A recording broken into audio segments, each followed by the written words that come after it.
Next, I want to bring in Captain Bill Salvin, who joins us live from Kabul. He is a U.S. military spokesman in Afghanistan. He joins us now live on the line from Kabul. And Captain, thank you so much for joining us. I understand that you have some details on how this attack unfolded and also how Afghan forces played a role in preventing the attacker from entering the green zone. Please tell us what happened. Well, Christy, about 8:20 this morning, a truck bomb detonated outside of the green zone, but near diplomatic facilities that were inside the green zone. The checkpoints that the Afghan police man around the green zone is very robust, and those checkpoints prevented that truck from being able to get into the green zone and do even more damage. And most importantly, this is a very tragic day for the people of Afghanistan and the people of Kabul, who once again are mourning the loss of loved ones today. Absolutely. This is a horrific act of violence happening during the holy month of Ramadan, no less. What is the mood among Afghan security forces right now? Are emotions running high? Are there fears of a follow-up attack, especially during Ramadan?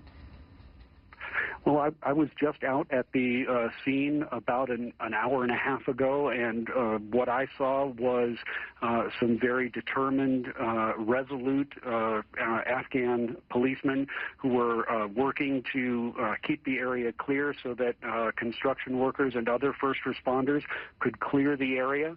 I did not get a sense of fear. What I got is a sense of determination and a sense to do everything that they could to get this area back to normal as soon as possible. And who is behind this brutal attack? Again, 80 people killed, 300 wounded. Was this the work of ISIS? Was this the work of the Taliban? We have not seen a clear claim of responsibility for this attack, so it's very hard to say who's behind this attack. One of the things that is important to realize about these types of attack is they tend to be signs of weakness. Forces that are not winning on the battlefield can very easily build a vehicle-borne improvised explosive device and drive it into the center of a city, unfortunately, and it shows the barbaric nature of the enemy that the people of Afghanistan are facing. Yeah, very barbaric, because what happened today is just a heartbreaking reminder of the toll that the people, the innocent civilians of Afghanistan must continue to deal with. What is your assessment of the overall security situation now in Afghanistan? Is it getting worse?